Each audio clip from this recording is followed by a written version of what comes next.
esa lengua. ¿Por qué la polémica y cuál fue el sentido de esta polémica que realmente aquí les he traído solamente una pequeña muestra, porque tengo que decir que fue una polémica que se arrastró durante bastante tiempo en la prensa y dio mucho que hablar. Y si echamos un vistazo, hay un artículo que yo recomiendo, esta es la cuestión o esta es la opción. Bueno, pues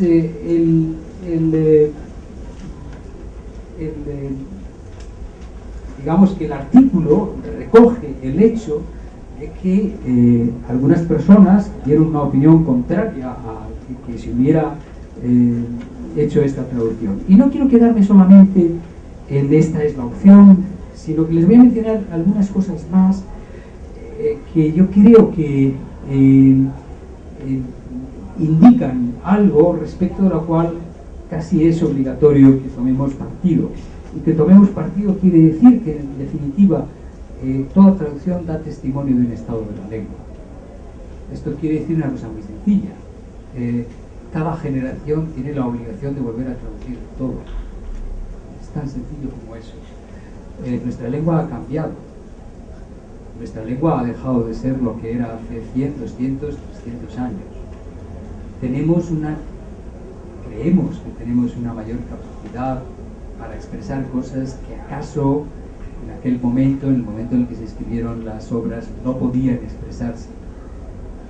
El punto está en dónde tenemos que detenernos. Y yo voy a leer algún punto nada más de el texto el artículo que publicó Vicente Molina Foix, el traductor de Esta es la opción, que tanto irritó al público y tanto preocupó a unos y a otros.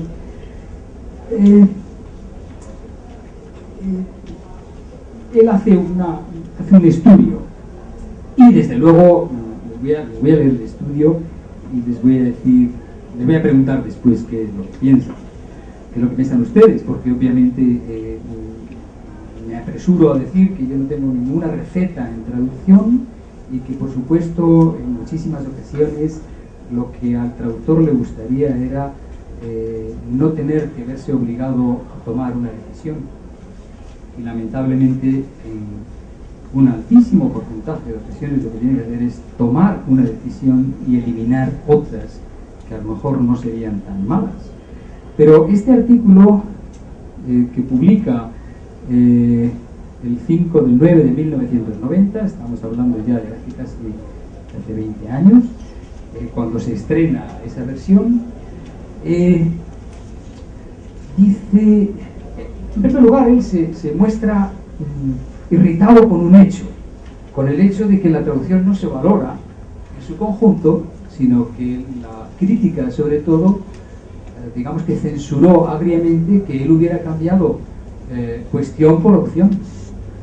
Es decir, lo que más molestó a muchas personas es que él hubiera introducido ese cambio. La verdad es que en buena técnica traductológica hace cosas mucho más sorprendentes que esta es incluso, yo diría, secundaria. Y él da una explicación, yo me he tomado la molestia de rastrearla, pero bueno, les voy a decir qué es lo que dice en su párrafo que dedica a esto. La palabra inglesa question, el acto de preguntar o inquirir, estoy leyendo del artículo de Molina Foix, un problema, un asunto que implica dificultad o incertidumbre en las principales traducciones del Oxford English Dictionary ha sido vertida a lo largo de los siglos de diversas maneras. Ciñéndonos a los traductores castellanos, y como está en las hojas que tienen a su disposición, pueden comprobarlo, citaré como ejemplo algunas. Cuestión, Moratín, Duero, Valverde. Grande duda, Blanco White. Blanco White es un exiliado español que está a principios del siglo XIX en Inglaterra. Alternativa, Macpherson. Problema, Astrana. Incertidumbre, Curtodio. Dilema, y esta es una de las más recientes del Instituto Shakespeare, un instituto que ha hecho un gran trabajo de traducción de todas las obras de Shakespeare, las obras dramáticas. Todas ellas son, desde luego, justificables, aunque claro que ninguna de las dos más comunes o favorecidas, cuestión y dilema, tiene sobre opción el beneficio de haberse utilizado en castellano contemporáneamente a Shakespeare con el sentido actual. El tesoro de la lengua castellana de Covarrubias. El tesoro es una obra que yo me permito recomendar, aunque también me permito recomendar a quien tenga alguna duda con esto, que el tesoro de la lengua castellana de Covarrubias, también Internet le ha hecho una grave avería, porque ahora cualquiera puede... El tesoro de Covarrubias. Sí, pero que Internet le ha hecho una avería, porque ahora se puede consultar el CORDE a través de la Real Academia Española, y el CORDE tiene, si no lo conocen, yo a cualquier persona que quiera traducir, desde luego le aconsejo vehementemente que utilice el CORDE, que es, entrando en la Real Academia Española, pone consulta de datos, me parece, y ahí en una de ellas pone CREA y en otra pone CORDE. El CORDE lo bueno que tiene es que es un diccionario histórico como el Oxford English Dictionary, exactamente igual, donde da la aparición de cada palabra, cada giro, cada momento de aparición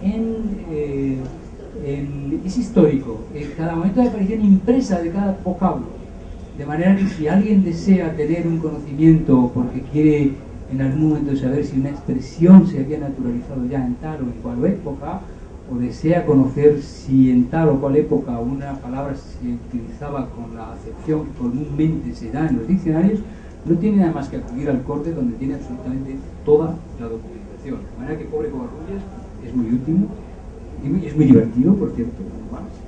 A veces los que hacen diccionarios son personas muy divertidas, pero yo creo que ya el tesoro de la lengua castellana de Covarrubias de 1611 no recoge opción, pero da de dilema una acepción exclusiva de la lógica y la retórica que en nada coincide con el uso muy reciente del término para designar lo antinómico. Igualmente, solo en cuanto pregunta, se cita en el tesoro el término cuestión, sin la presumible dimensión problemática o disyuntiva que los traductores que lo utilizaron buscaban. Un siglo más tarde, el Diccionario de Autoridades de la Academia ya amplía algo el estricto significado interrogativo de cuestión, pero da sin embargo de opción el justo sentido que a mi juicio le conviene al verso de Shakespeare: la libertad o la facultad de elegir o la elección misma. Este sentido, también adoptado como principal por los diccionarios de la RAE, Casares y Moliner, es el que yo aplico a mi traducción, y no el vulgar y hoy muy extendido incluso por escrito, confunde opción con posibilidad. Desde luego, a mí me parece que el argumento es irreprochable, es decir, que él evidentemente quiere mantener una cosa respecto de la cual lo único que podríamos decir es que se le podría contraargumentar sencillamente. Yo sí me detuve en algún momento, no voy a repetirles lo que se puede averiguar yo en esa pequeña investigación, pero lo mismo que se puede decir a favor de opción también se podría decir en contra, es decir, que no hay nada más que el buen gusto de la persona que pueda traducir para elegir cuestión o opción en este caso. Sin embargo, Vicente Molina Foix consiguió algo. Consiguió que las personas que asistían a esa representación de Hamlet por primera vez establecieran una distancia entre lo que estaban escuchando y el texto original que se supone que sustentaba aquella traducción. Y consiguió que ciertamente nosotros pensáramos de repente que una obra que habíamos considerado que era parte de nuestra tradición, de repente empezáramos a verla de una manera diferente. De una manera diferente porque, obviamente, había descubierto o nos mostraba Molina Foix que todavía podía avanzarse más en la traducción de Hamlet. Hay algunas cartas más, y hay algunas, incluso hubo algunas muy airadas en relación con lo que se había hecho aquí. Por supuesto, hay una serie de opiniones respecto de las cuales pues, el público se dividió, y voy a leer solamente una de un crítico ya fallecido que voy a leer solamente el primer párrafo, Y dice, no cansa, no aburre este Hamlet de casi 4 horas.